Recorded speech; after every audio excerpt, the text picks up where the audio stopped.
Hey, Andy. Hello. Good morning. How are you? I guess I'm good fine. afternoon, isn't it?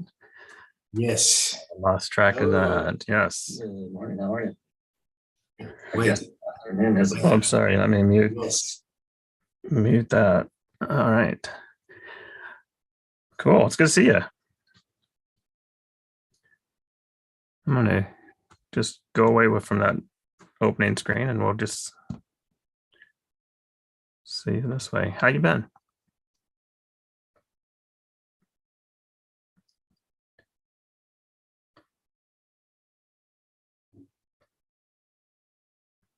Are you able to hear me, Andy?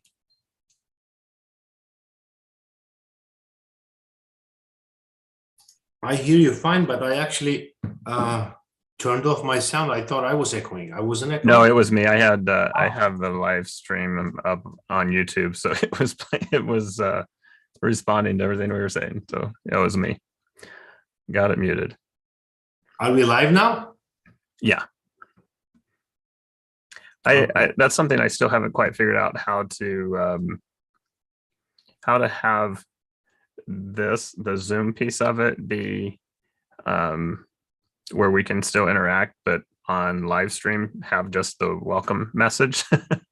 I've got to figure that out so that it because what we see here on the Zoom call is exactly what is happening on the live stream. So I'm not smart enough to figure that out yet. So I don't know that either.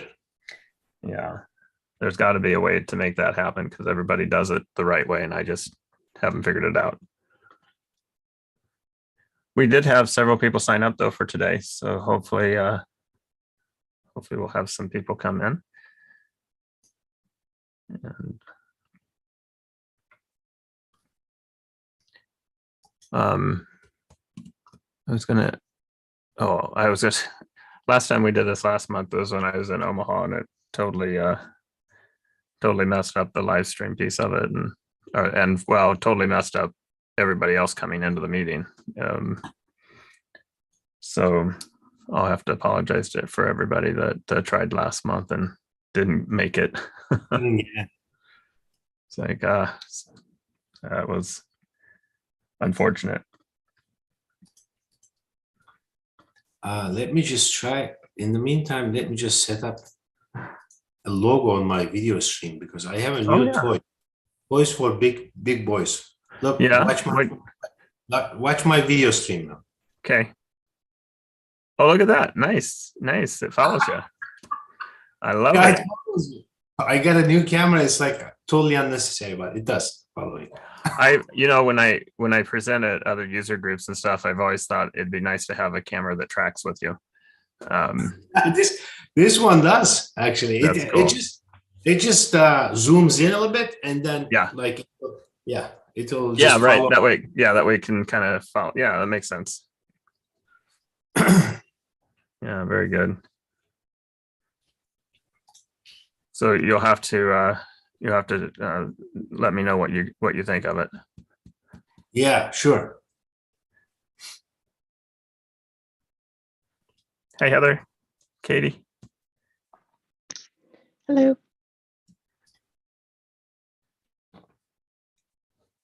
Hello, hello.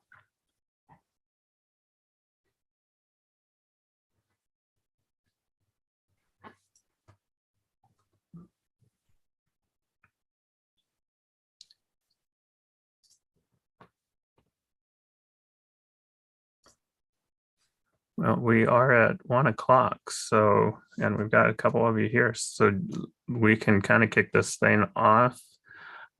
Just a reminder that if you are sharing something, um, uh, please share it from your sandbox environment. Make sure that your data is de-identified so that none of us get ourselves in trouble. That's always a good thing. You are being recorded and we are being live streamed to YouTube right now. So please keep that in mind as you have things to share. And if you are ready to share something, feel free to unmute yourself and go ahead and ask your questions, and we'll see if Andy and I can help you out today.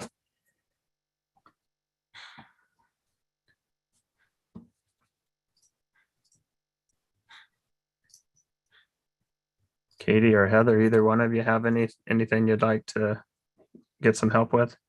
I do. What I'm trying to figure out. Okay, Heather, go ahead. I'm working on a flow and I'm doing all my testing, and I'm having a situation where some of my email alerts aren't firing, but yet others are. Like, and the layout in there, it all looks the same. I mean, you're choosing the email alert, you have the record ID. There should be nothing else with an issue, right? Like, why wouldn't an email alert fire?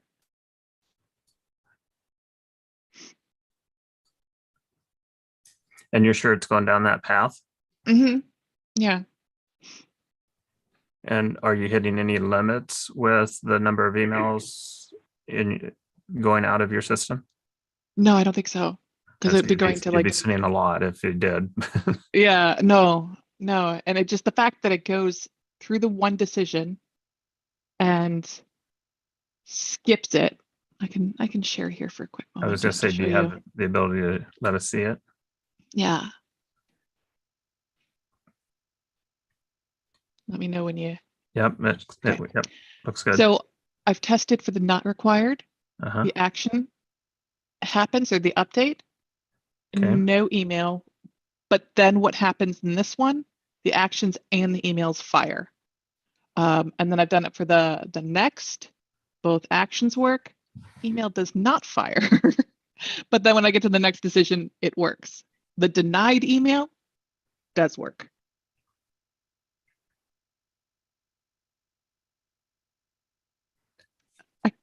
It's the simplest thing. So why wouldn't it? Can we take a look at one of your email alerts? Yeah. It's not running.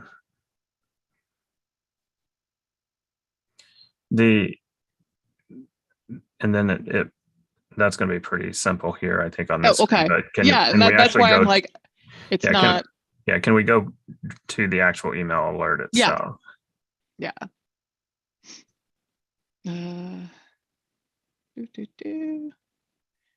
Pre-approval email maintenance submission.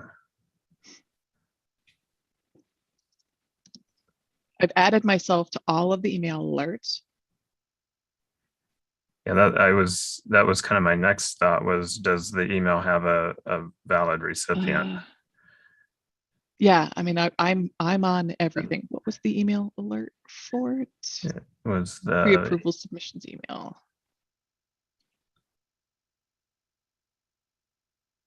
So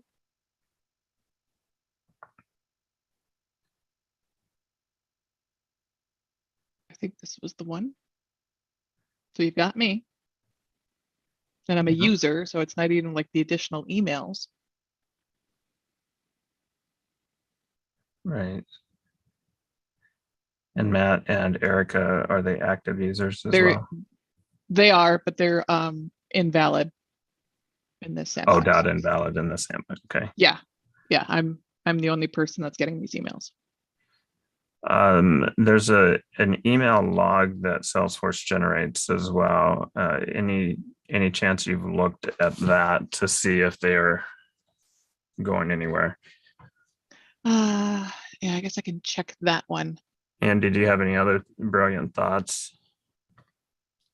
No, so we are saying it goes down the branch, but it doesn't send out the, right? Yeah, it will do the opportunity updates, or the custom field and the opportunity updates, and then this does not show up. And then is that a different email template than all the other ones? No, yes. Yeah. And then does that email template work? Did you test it? I've gotten it in other environments. It does send out. You don't have emails turned off, do you, in your sandbox? No, because I've been getting all of the others. Like, I just tested because I wanted to make sure that it's not going to happen to the others. And no, I got the denied one. So I'm like, it's not the whole chain. I did realize that I don't have the option for pending, so that's why that one's never gone out. And I've gotten the required one.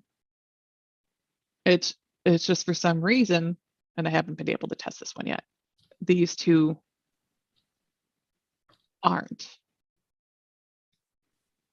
And like the only other thing I can think of is like just deleting them and putting them back in. I mean, that's like turning it off and turning it back on, but yeah, I have absolutely seen sillier things work. So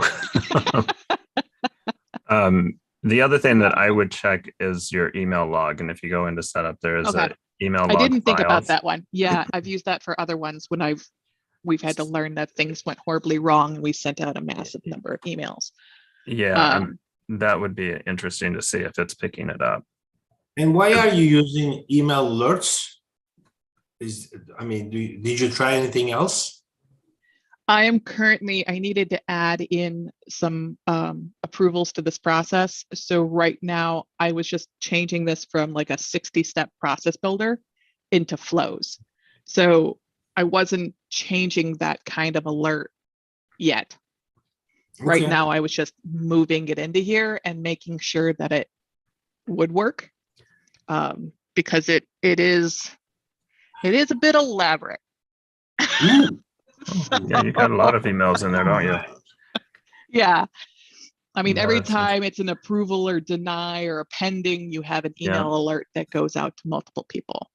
Kudos on it. Nicely laid out, though. It looks lovely.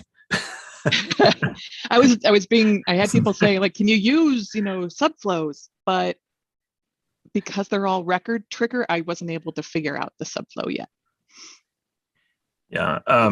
I would check the email log. I would also validate that email template, that the data that is driving that email template would allow the email template to actually fire or to run. If there's something there that would disqualify it, or there's not even then though, if you had a merge field on there, worst case, that merge field would just be empty. It would still send the email. So I didn't think about the log, so I'll try the log to see if there's just something. Initial thought. Double click on that one, the alert.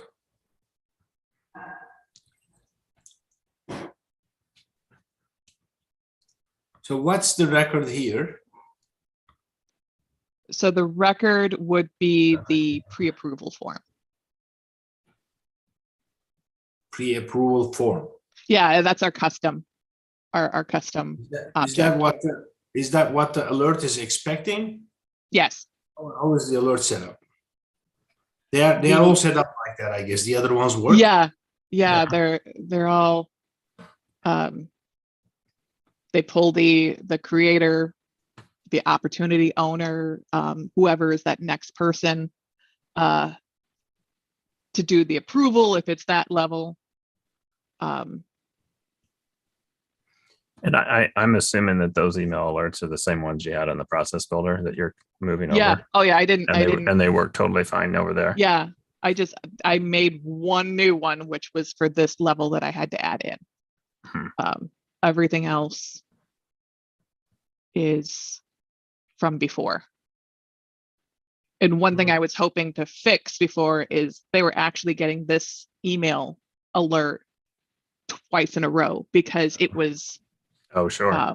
It was like up at a different level, and then it would just show up right away. Same time, same people. So that was one of the things I was looking to fix. So I guess the things that I would look at would be that email log to see whether or not something's happening there. And if it's not there, then maybe I'll just take it off and put it back on. Take it off, resave your flow, and then put it back on. Make sure that. The other thing that I've seen sometimes, and again, I know this is kind of goofy, is just to save your flow as a brand new flow, not as a new version, but as a brand new one. Okay. It's just sometimes it's just troubleshooting until you land on the right thing for something like this. I'm open for ideas, because I've just been like trying it again and like, let's try something different. No, and if you run it in. You're in a record trigger flow, aren't you? Mm-hmm. Yeah, if you know it's going down that path. That would be the other, because, and you know it's going down because you're seeing the updates that occur that are happening correctly, right? Yeah, that's where I'm like, okay, let me make sure. And no, this shows up, demonstrating what it's supposed to on the opportunity, that Okay. it's pending this next person. And then it goes right down and goes right to their levels. So, but Okay. the people aren't getting notified that they need to do their approvals. Okay. But if I then click their approvals or denies, Yeah. they get their email out. And the process builder is turned off, correct? Yes. Okay. Because I was my other thought was, man, if process builder is still on and maybe it's updating those fields for you and giving you kind of a false positive. I made that thinking. mistake before on one. I forgot to turn it off, and so Okay. I thought something was working, and I'm like, darn it. Yeah, because I'm wondering sometimes if it's just going down your default outcome and not doing what you think, and something else is doing it for you. Right. Okay.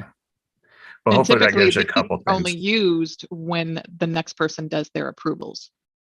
Because Okay. I had these at stop, but it Yeah. doesn't then flow through for the next person to do their approval and then the next person to do their approval.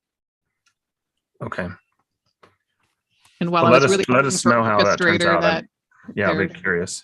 there are way too many things that run on this for Orchestrator. So Okay. without getting the add-on. So Very good. but okay, I will definitely try that out with the log. So thanks for that Okay. idea. I didn't think about that one. Cool. So an idea here for the future is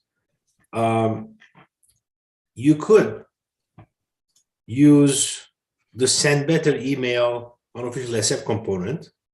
If you use that one, then under all these branches, you can just look up the email template by name, get the email template ID, and then just have one email out that uses that variable. Mhm. So it's a little bit cleaner. It's not that much cleaner, but it's a little bit cleaner. Okay. And send better email. yeah, there's a component called send And better email component on unofficial SF. It needs to be installed. It's unmanaged. It pretty much does everything under the sun related to email. So you can actually send out an email right out of your flow using a text template. You can send it to a single email, a collection of emails, a comma separated list.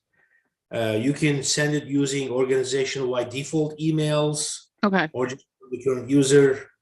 And then you can also use email templates. I'm not positive. I'm just trying to look right now whether it uses the classic template. It definitely uses the Lightning template, but classic, I'm not sure. I gotta look. Yeah, these are all still in classic as well. I just threw that link in the chat for you there, Heather. If it's cool. Hopefully I'm on the right one. Yes, it says email templates, both classic and Lightning, so you can use the same email template. The cool thing about this one is, you know how usually with the simple email action out of flow, you have to specify the email address. With this one, you can just point to a contact or a user record, and it should be able to send to that contact with the email on file. And then it'll associate the email with that record. It can add it to activities, and it can even save email as a task.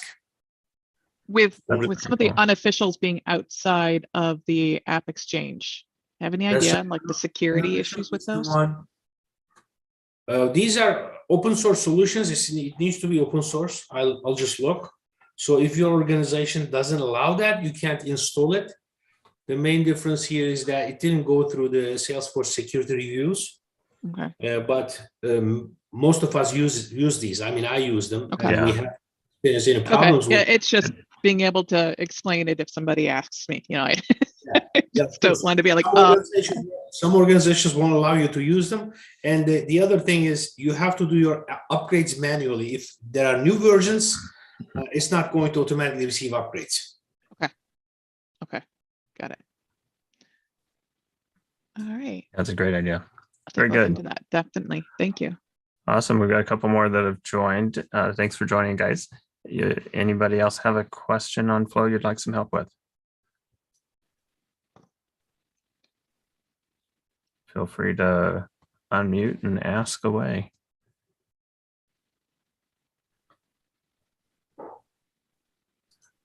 Otherwise, Kate or Andy and I will just kind of ramble on and have a nice conversation together. So if you have a question, feel free to share. Yeah, go ahead.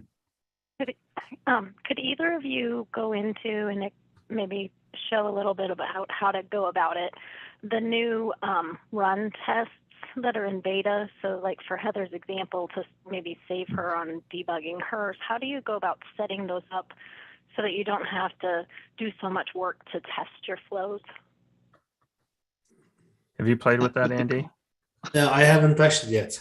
Dang it, that's not the answer I was hoping for because I hadn't either. Well, all right. Let's Yeah, From we can what I play with it understand, now. and you do like your debug, and then you would make the changes. What I don't understand is like if you have a record trigger flow and it's triggered on a change, and when you do debug, you have all of your field options that you've designated and you make a change. But then how do you use the tests to be able to save that setup? Or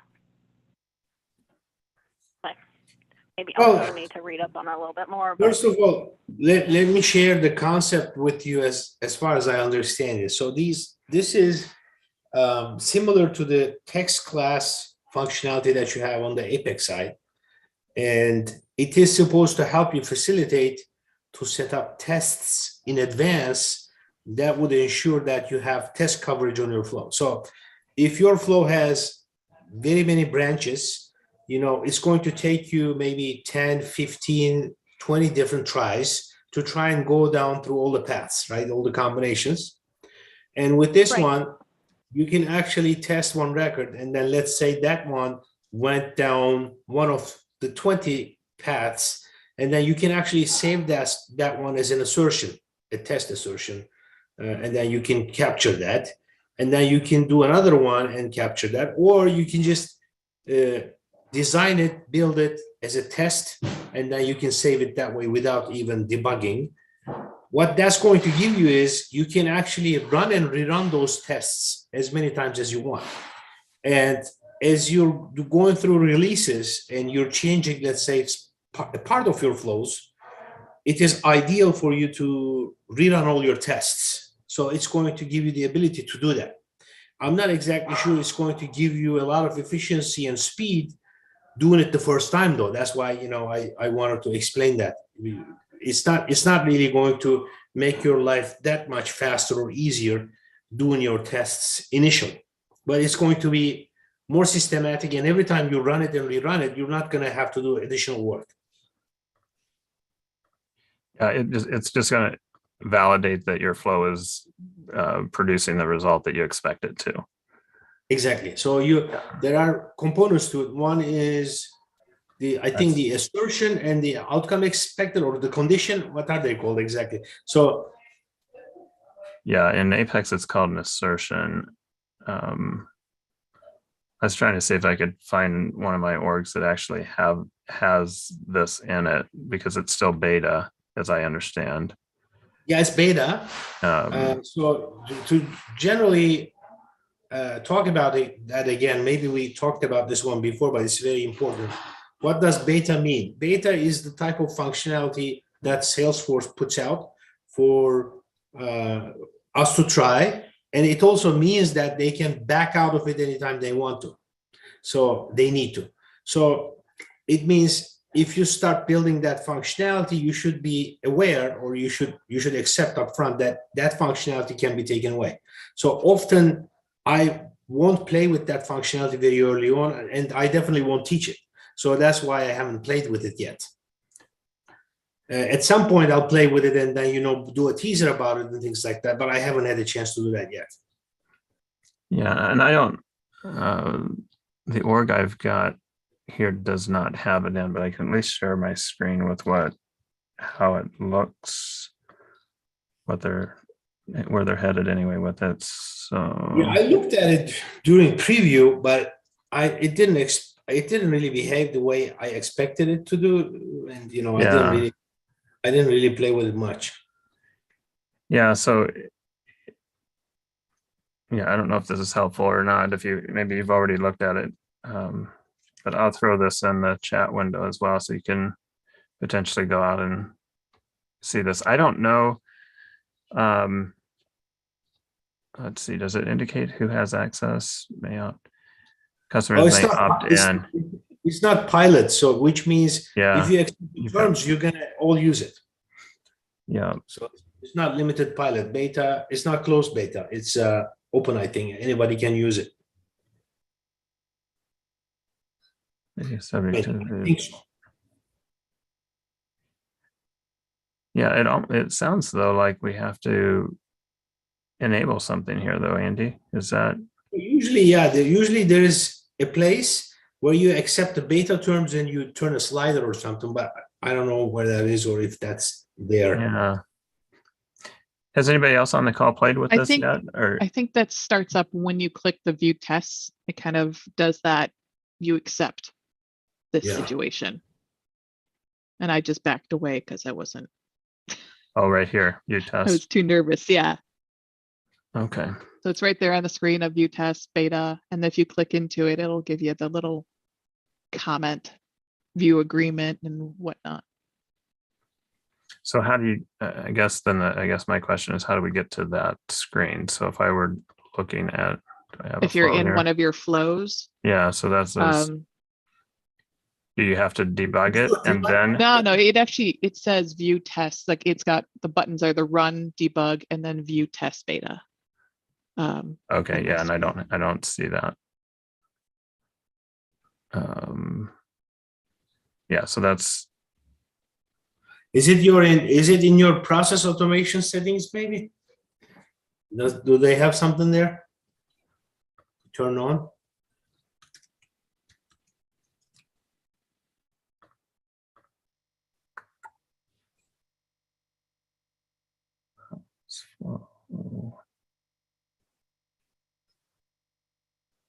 Yeah, we may be going down a rabbit trail that we're all guessing on a little bit here. I don't know.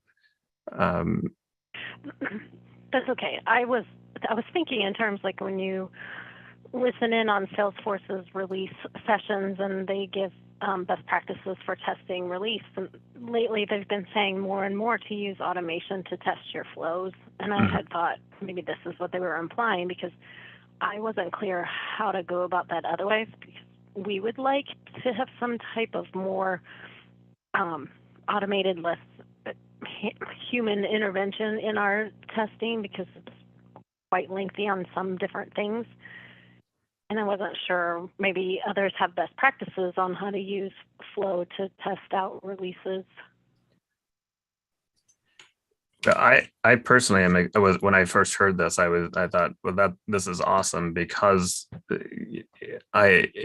again, some of my background is actually writing code, and a good test class will always have an assertion at the end of the process that says, does that process result in what I'm expecting that piece of code to do?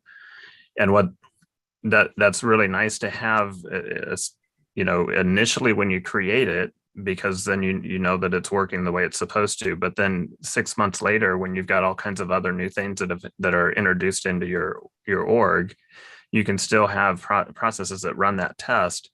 And if that test somehow breaks, then something that was implemented in between those time periods created a different problem. And so it gives you a heads up to know whether or not that's occurring. Right. Without it, you really don't know unless you've got somebody humanly going in and testing all of those different scenarios. In a lot of cases, that's just not that practical. So I'm pretty excited that they've got it, but I see it now, but on a record triggered flow. Maybe it was yours record triggered last time? Mine was, mine was not. That was a screen flow. I could have been that you need to have triggered. Well, that would make sense, wouldn't it? If it, because the screen Well, flow could go down multiple paths. Yeah, I've got it here on one. yeah, so yeah, I have it on one. There's a button called View Test Beta, Data. and that's when you get to view agreement and sign your life away kind of screen. And then you can create one over there, and then that walks you through some kind of wizard, or you can just hit debug, and then after you hit debug, you should be able to save that test as also a test in this setup. Yeah, created, updated. Oh, okay, this is okay. Yeah. Yeah, there is a button called, after you debug, there's a button called Convert to Test.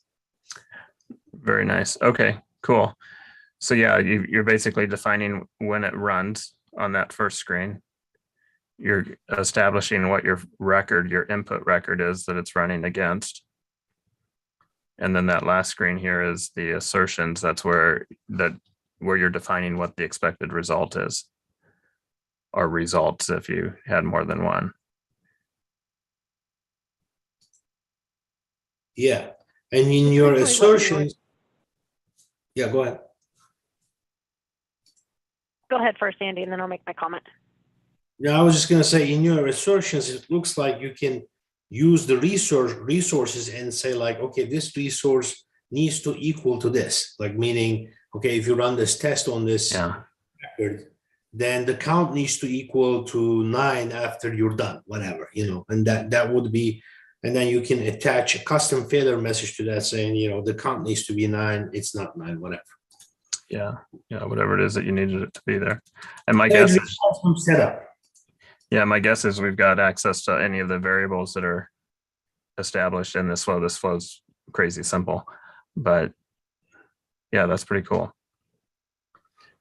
Go ahead. One thought that we had about maybe using this for was create a flow, because I work for a financial institution, so we do a lot of processes through the course, the life of a loan or an account or something like that.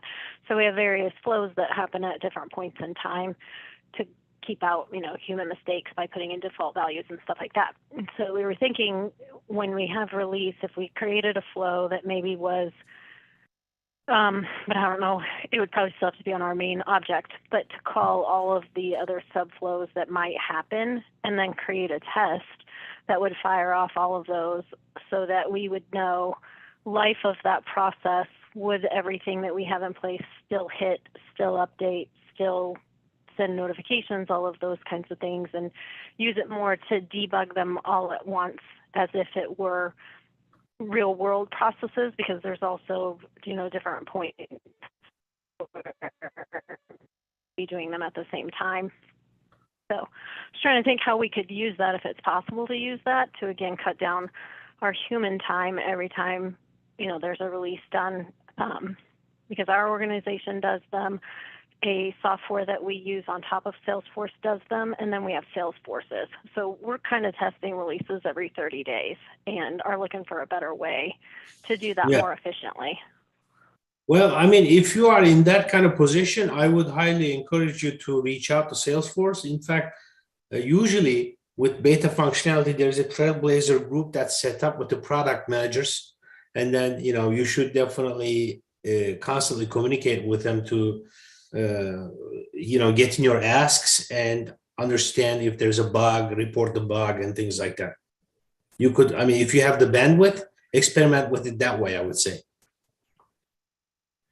Okay, that's a good idea. We just got a new Salesforce account manager, and she's pretty eager to help us out. So maybe I'll throw that at her and see what she comes up with. They love beta testers. I mean, product managers will love that, because in the end, they really want to make this product something that, you know, pretty much addresses most people's needs.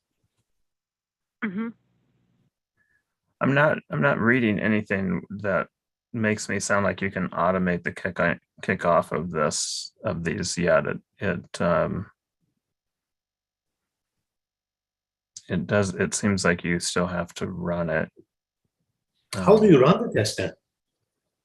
you have to go back into the flow and run it, is what it looks like. But there's it only runs on one single record. there's a on detail. It's what it looks like. It looks like you have to open up the flow and then and run it. Is what it's. But I see the situation where when you're testing all the releases, if Yeah. you had this set up, at least you don't have to go through, 12 different steps. You could go in, run Right. your test, get your solutions versus Yeah. 12 steps. And I suspect that this will do nothing but get better as people use it and as we have more releases. Salesforce sometimes does a good job of giving us something that's somewhat lightweight on the first release, and it continually gets better, improves over time.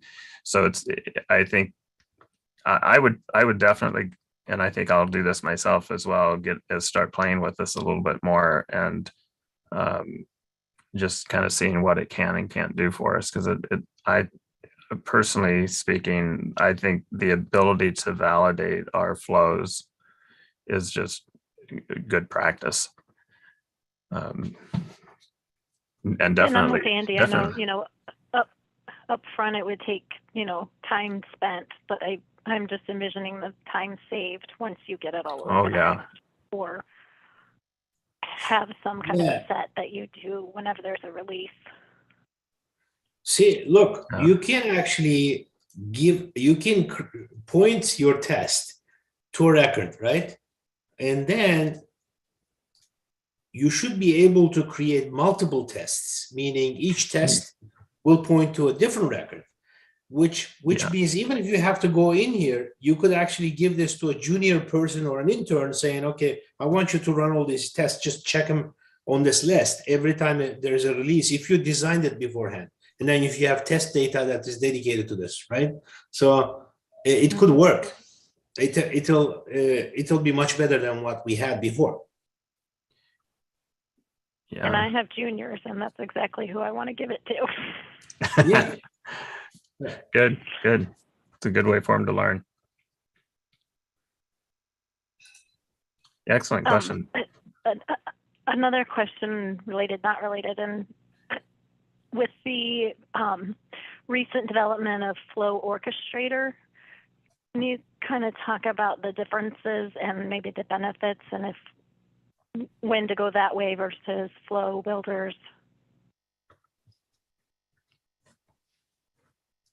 Andy, you've done a whole presentation on Orchestrator, haven't you?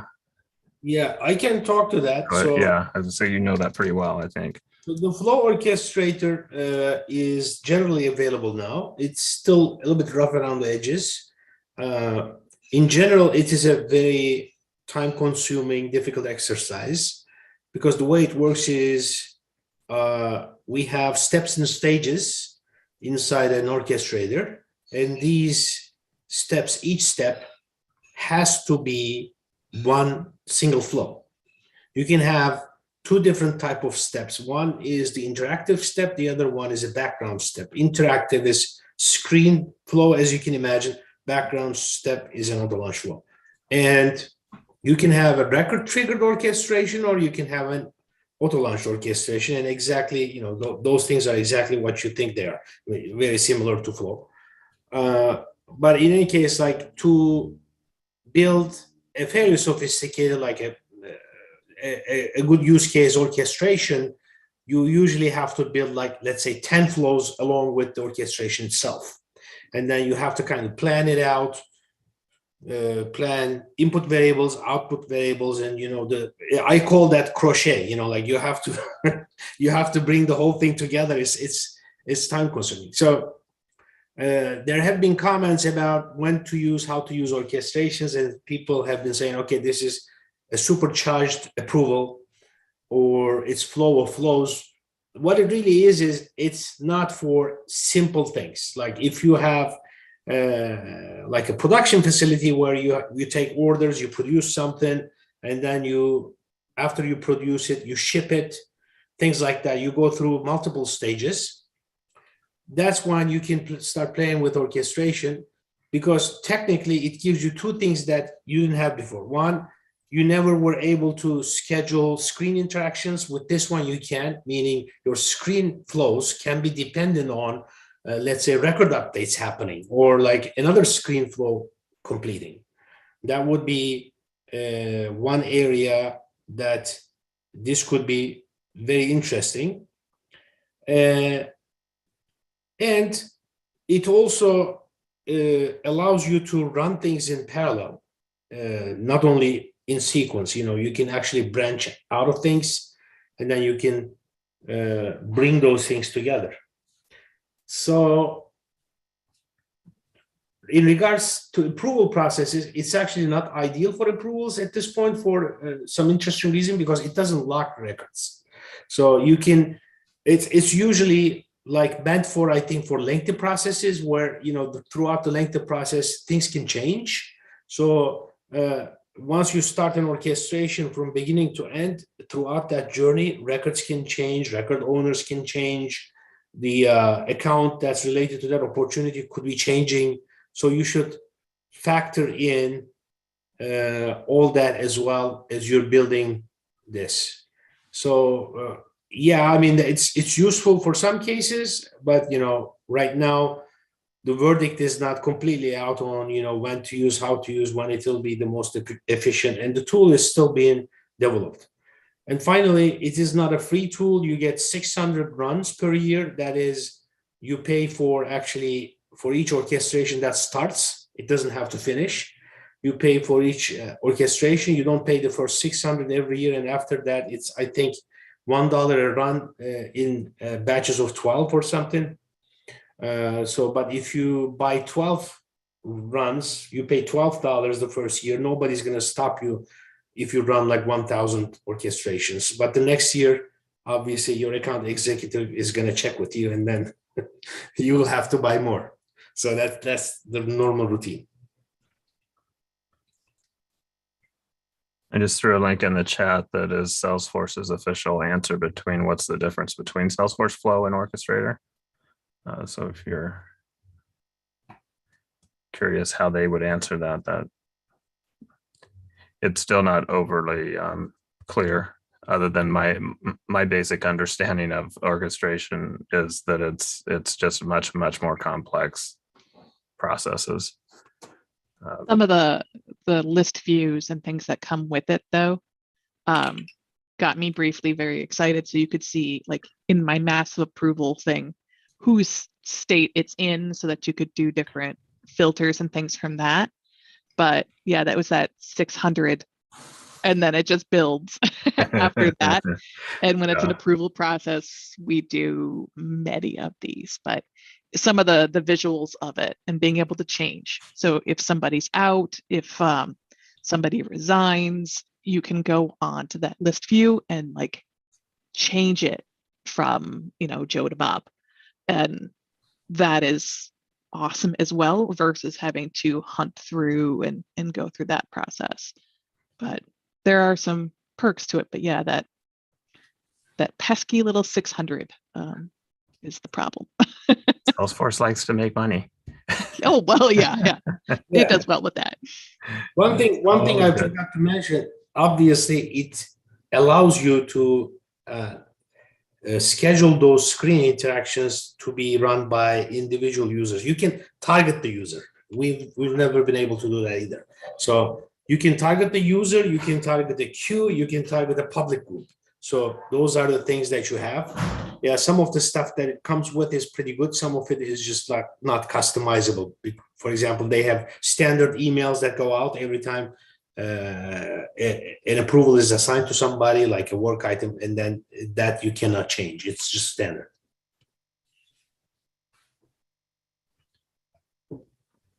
I didn't see that. That would have been annoying. Very good. Anyone else have questions that we can help you with or try to help with?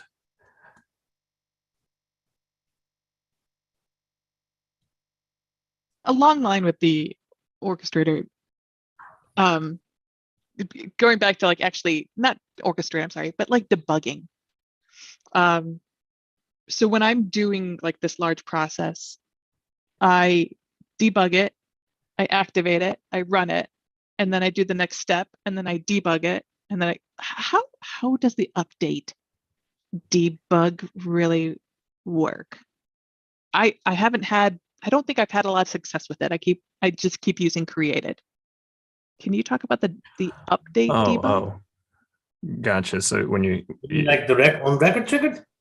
when you Yeah. that for initial question when you go in to run your tests, Yeah, it just or then do you want to update or yeah. insert a new one?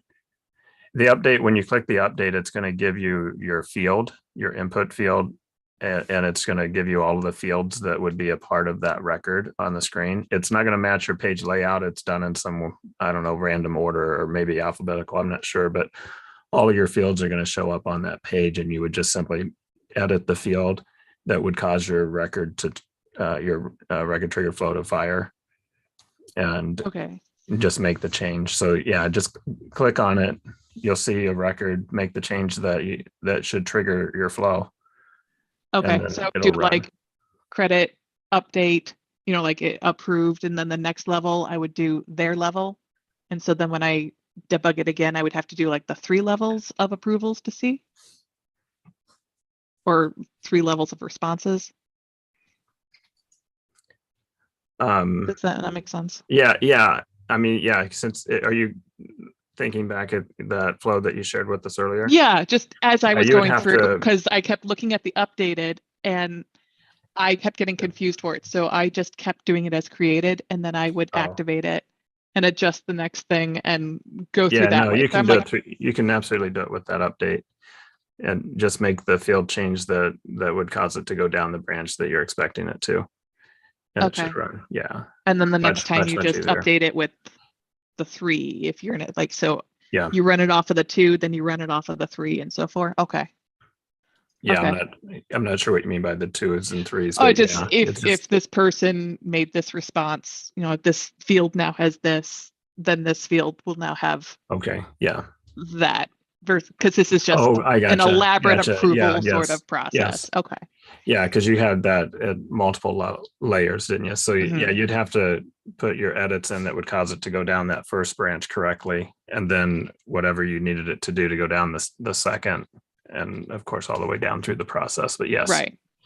Okay. Yeah, it's huge. It's a nice thing. Make sure you save your flow before you run it. Go down there though. But you don't have to activate it each time. Okay, and that's what I've been having to do. So it's been long. Yeah. So okay, thank you. Yeah, absolutely. The way I use those, Heather, is if there's a decision node, kind of like yours was for the different statuses to send the emails, is make sure whatever field that decision criteria is based upon, I think it has to go in your system information section in your, like if you don't have any out-of-the-box type fields, it has to go in the system information section of the page layout. And then when you go to debug it on an update, then it'll give you a pop-up and give you the choices of the fields that you want to change. So if your decision is to trigger it on change, then you would go in and you would act like you are changing it from answer A to answer B within that pop-up box. And then when you hit run, it'll act like that is a live record and you went in there and you changed that field from A to B. Okay. So depending on how you have yours all connected together, you might, in your decisions, if one's dependent on another, you might have to go out and update your test record to have the answer of the first one so that it passes through the first one to get to the second one, and then use that pop-up on update to change it to emulate like you're changing it in the real world to get it to fire and go down the paths. Or if they're not dependent on each other, then make sure you have each one of those decision fields available on your page layout so that you can, in the debug, you can go in and you can change each one of those, because you could change multiple fields of information, and that would be your test scenario, which is kind of what I was getting back to on the save as tests, because we were hoping, can you like set it where you change 5 different fields, because all 5 of those trigger some aspect of a flow, because we have several like yours where there are lots of decisions. and then be able to save that off so that each time we don't have to go in and click 5 fields and change all 5 fields to get it, to debug through it. But Right. I use debug a lot, and until I'm pretty sure I've got all my changes done, then I activate it, put it in the real world, and then just double check to make sure that it worked. But I love debug. I love it. That's where I'm trying to get stronger at. Yeah, it's just good.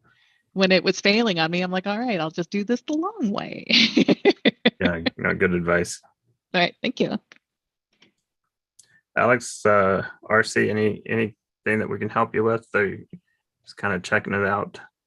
No, I'm just listening in so that I Okay. learn from what. No, I'm sorry, RC. Sorry. Honestly, I'm enjoying the conversation. My mind just going more and getting more confused, which is good. So we got more reading to do. Very good. Thanks, guys. Yep, absolutely. If any of you guys tried to join last month and failed to get connected, that's my fault. I apologize for that. For last month, I was actually speaking at a user group over in Omaha, and we were trying to join that meeting in with this, and it didn't work quite the way that I was expecting it to. So if you tried to connect last month and failed, that's why. So my apologies for that little technical snafu. By any chance, are you uploading these recordings on your YouTube channel or something? Yes. Yeah, it's actually streaming there live right now. Oh, okay. Nice. I'll go Which and check means out the the recording previous is shared automatically. Yeah. Immediately. one. Okay. Thank you. I'll go and check out the old ones. Great. Andy's the smart one of the group, just so you know. I tell him that every time we do this. Terry is the MVP. So if you want to get in on the latest and greatest of products, you gotta ping Terry. Any of you guys going to be at Midwest Dreamin'? Are you guys from the area, headed up to Midwest Dreamin'? I am. Andy. I used to live in Des Moines. That's where I get to know your Salesforce Des Moines group. Yes. Then I moved to Texas. Then I moved back to Rhode Island. Okay. All right. I'll be at Texas Dreamin'. That's what, in 2 weeks. 2 weeks, I believe. And I'll be speaking there. So come to my session if you are going to be there. What's that, Andy? Sorry. You just said Texas, didn't you? Did I say Texas? I had, when Alex said Texas, it made me think of Texas Dreamin', which I was there too. You were at Texas Dreamin'. Yeah, you were were both there. Yeah. That's gone. No. Yeah. Andy, you're speaking. Where are you at next? I'm in Turkey next for about 3 weeks. 2 weeks out of that will be vacation. So I'm actually skipping all these. And I personally have decided not to travel to Dreamforce, so I'm not submitting anything there, even if I qualify. I mean, I'm not even trying because the travel is a little bit too long for me, and I decided to rest for that period. Next is Florida Dreamin' in October. Florida Dreamin'. Okay. All right. Very good. Yeah, I'd like to try to get to some of the other Dreamin' events. So I've been to Texas and what's that? Come to Florida. Florida. Yeah, I will have to try that. I was at Tahoe Dreamin' last year, and the plane flight to get there this year was like $1,000 to get there, and it's like, yikes. So I opted not to go to Tahoe. But that's a nice Dreamin' event there too. Texas was awesome. I enjoyed that one. I'm just wondering if I can build a van or something like that and just go from one to another. But the gas prices are too high. That's right.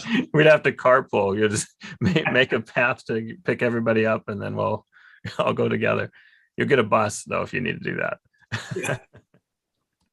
It's like Madden, right? Didn't Madden used to do that? The NFL announcer. I think he just had like a huge. Like a truck or something like that. The back of it was just where he was sleeping. We could have a caravan of cars. Very good. I did put a submission in at Dreamforce. We'll see if it goes anywhere. But yeah, I'll be there too. All right. Any other questions? got 10 more minutes here where you have Andy and I captive for you. So I just want to say thank Terry, I you don't because have it's really informative. I get to good. learn a lot. So thank you so much. Yeah, absolutely. Andy, thanks to Andy. He's figuring some of this stuff out too. So very good. Awesome. Someone else was speaking up there, I think at the same time. I missed who that was. It was me. Terry, I was going to tell you, I'm going to be at Midwest Dreamin' in Minneapolis, and I already have your session on my schedule. So I'm looking forward to that. And then in about mid-June, to mirror RC's compliment, I reviewed all of your certified admin prep YouTube series and made note cards and followed along with people's suggestions and things like that. And I have the chance now to tell you in person, I passed on the first try. Fantastic. That's super, super good. Congrats on that.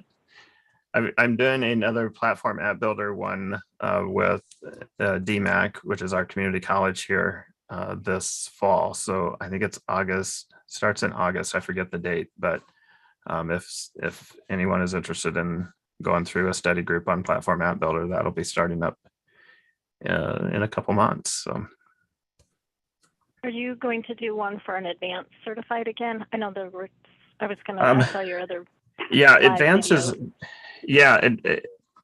Carla and I did the advanced one there a couple years ago, and both of us thought, man, that one is hard to lead the study group, because there's so many things on the advanced that we have to remember from ourselves or go back through and restudy. The admin and the platform app builder, we can kind of just do by showing up to the meeting, because it's stuff that we live and breathe every day.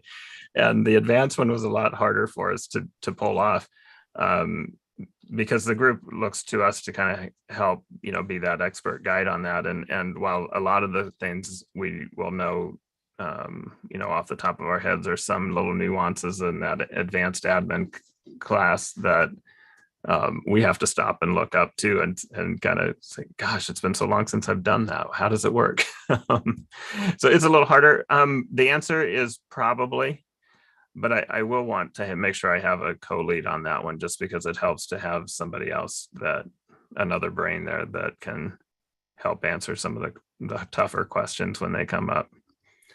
But yes, eventually. And being as Salesforce is moving away from process builder and eventually workflow rule and all of those and towards flow, are the certifications going to be heavier in those? That's kind of where my peaked interest now is, between the certified and the advanced certified, and knowing as much as possible. They will start to decrease or rewrite those exams if they haven't already started rewriting them. And I think you will see less about process builder and flow. But again, a lot of the questions that you see on the exams are, which tool would you use, or what's the capability of a tool? And so flow is almost always the right answer if it's an option.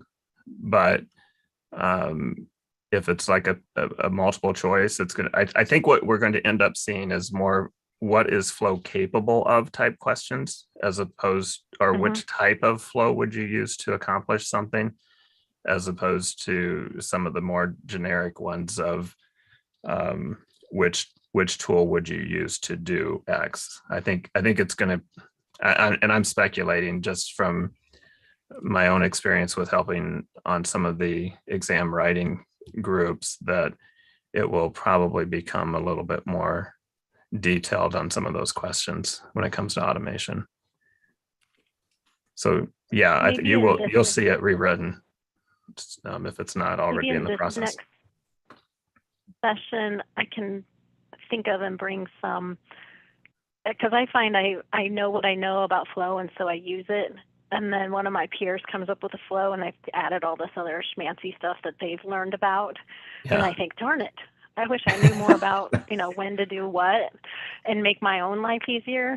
So maybe that'll be something good I can bring to the next one and we can talk about. Yeah. And, just to be really transparent with you, it's one of the reasons I really like doing this with Andy, because Andy lives and breathes flow a little bit more often than I do. a lot of times I'm engaged at more of an architectural level with my clients, to where I'm not on a day-to-day basis actually building a flow. And so sometimes the little nuances that people run into, well, why isn't this working? I'm sitting here kind of scratching my head. It's like, I don't know, because I haven't done, I'm not into the weeds sometimes in those builds. And so it's nice to have, have the, not only the experience of Andy and I both, but even those others who join this group, to have some of that more hands-on experience, to be able to help answer questions when they come up like that. So yeah, we're here to help each other.